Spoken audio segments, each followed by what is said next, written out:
ក្បាច់កូនបាយឆាស្រុកស្រែខ្ញុំមិនមែនអ្នកធ្វើម្ហូបទេកាលនៅក្មេងគាត់ថាចង្កាឆាបាយម្ដងមកកាលដែរមានតែខ្ទឹមហើយនឹងបាយសពងទាពេលខ្លះមានពេលខ្លះអត់ចឹងទៅមានតែខ្ទឹមហើយនឹងបាយសហើយខ្លាញ់ទៅតែប៉ុណ្្នឹងឯងហ្នឹងគេថាបាយឆាស្រុកស្រែបាយឆាដាក់ខ្ទឹមពងទៅឲ្យវាក្រហមហើយហើយយើងបើដាក់មានពងទៅដាក់បាយចូលទៅតែបើថាមានពងមាន់ពងទាអញ្ចឹងយើងដាក់ពងមាន់ពងទាមួយទៅពងទាមាន់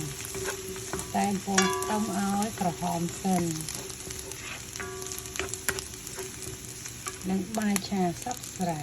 ហើយពងទាមាន់ខ្ញុំដាក់3គ្រាប់ហើយខ្ទឹមនេះ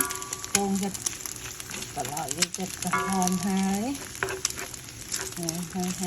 នឹងបាយឆាស្រុកស្រែគ្រឿងត្រូវអត់ពិបាកទេដាក់តែស្ករបន្តិចប៊ីចេងបន្តិចអំបិលបន្តិចទៅបានហើយ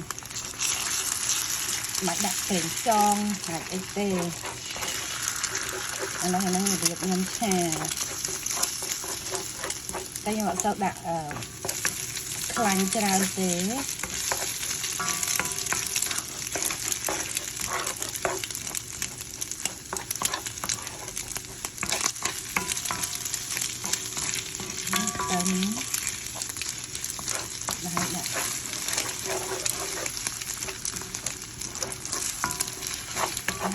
ចូលគ្នាទៅហើយក្រៅមកខ្ញុំដាក់ស្ករអំបិលជែងតិចទៅហើយខ្ញុំអត់តដាក់អីទេចានេះមុខមាត់បាយឆាខ្ញុំរបៀបនៅស្រុកស្រែមានតែប៉ុណ្ណឹងចាស្រុកស្រែពេលខ្លះពងមាន់ទាអត់មានណោះមានដាក់បាយកកម្លឹមឡើងហ្នឹងហើយខ្លាញ់ខ្ទឹមទៅចាបានញ៉ាំហើយឆ្ងាញ់ទៀតខ្ញុំអត់ដាក់ស្លឹកខ្ទឹមទេព្រោះឲ្យកូនខ្ញុំវាអត់ចេះញ៉ាំស្លឹកខ្ទឹម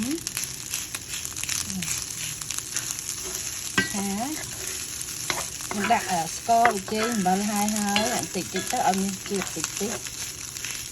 ហើយគឺបាយឆាស្រុកស្រែ